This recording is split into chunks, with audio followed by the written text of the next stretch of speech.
Darkhawk, issue number 3. That's right, folks. It's once again that time of the season where we take a minute to appreciate Kyle Higgins and Yonian Ramirez for taking a little bit of a break, you know?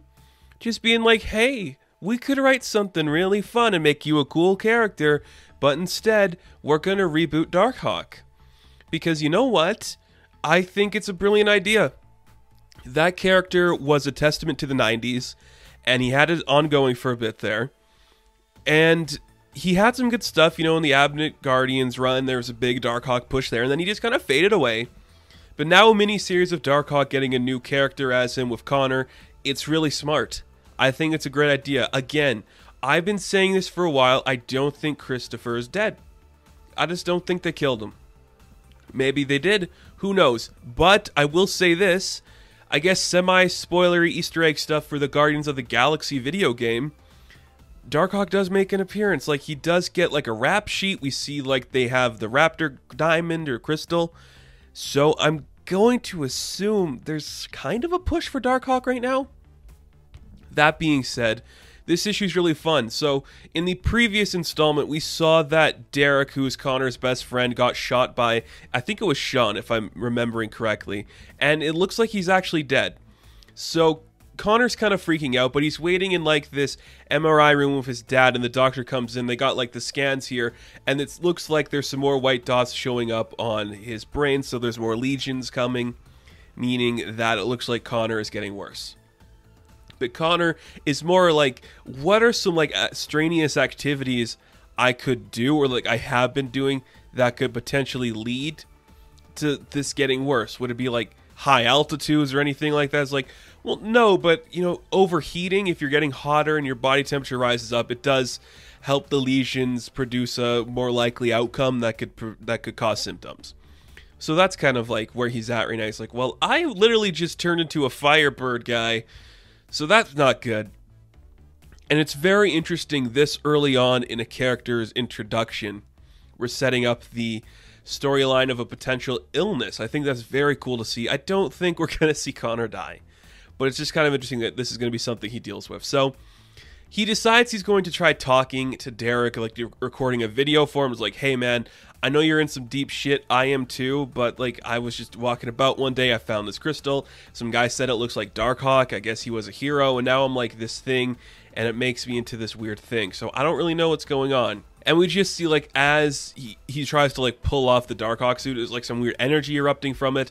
That's when his father calls him, so he heads downstairs and he sees that his coach is there too, and they have some shocking news to tell him. And this is where he learns that Derek was actually killed. Derek was murdered. So I thought they were gonna like do a switcheroo and Derek wasn't gonna be killed, but he's dead. Derek is dead, and I think that's a very interesting thing to play with.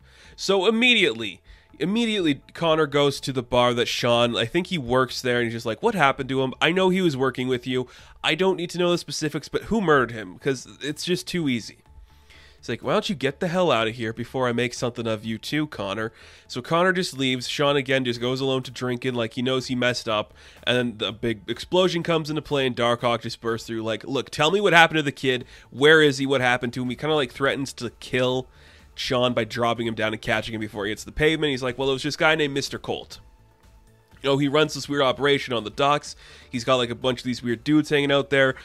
You know, Derek must have got mixed up with him. So we just see Darkhawk goes to the docks. He finds this guy named Mr. Colt. He's got a bunch of weird robotic creatures and just, you know, it is villain-like characters in really dumb suits. There's like a big brain inside a disgusting creature like tarantula legs. It's weird. And basically, it's just Connor like, I don't have time for this. Okay, I'm just going to beat you up. Tell me why you killed my friend. So he's attacking him, and this is where we see Connor learn some more of the stuff that happens in the suit. So we see like when he's getting attacked by some explosions, there's like a force field that generates around him. And then as he's fighting them again, he's got like a big, like a Havoc-like beam. You remember like how Havoc shoots stuff out of his chest? He's got like a big energy beam that shoots from his chest like that too. We see that the razor claws that he has are like holographic and they're energy projected. I know on the original suit they were the metallic ones, and I don't... Did they do the holographic ones? Was that something they introduced to Christopher? I don't remember that at all. So he does have the metallic ones on the costume too, but now he also has the energy beam with the claws coming out of him.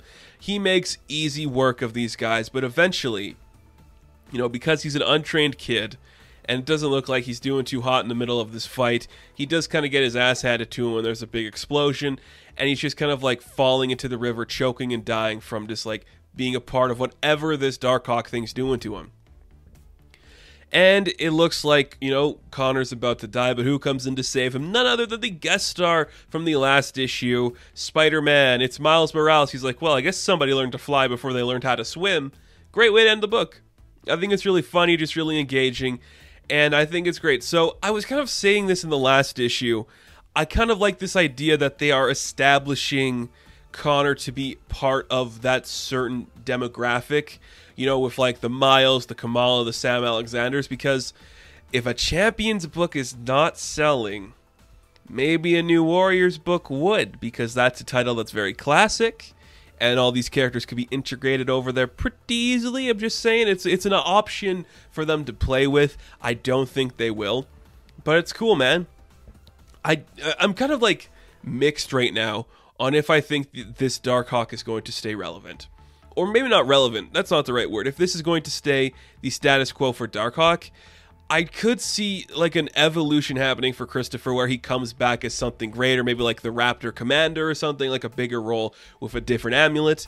It's possible to see that, but as it stands, I think this is a pretty fun character he's been through so much shit in this literally the past couple of weeks. His best friend died. He has multiple sclerosis. He's getting lesions in his brain. Like, this kid is being put to the test, and that's a great way just to introduce him to the larger Marvel Universe. So I think that's very cool. I do like this character, and I'm very excited to see what's happening in the next couple issues. It is a mini-series, and I will be finishing the reviews for the mini-series because it's just a very fun read, and I cannot wait to see what comes next. So, Darkhawk, issue number 3. I am going to give a 7 out of 10. Now, thank you guys for watching this review. Be sure to like and subscribe to the channel. As always, you can check me out on Instagram, TikTok, and Twitter, and I will catch you in the next one. Have fun, stay safe, good luck.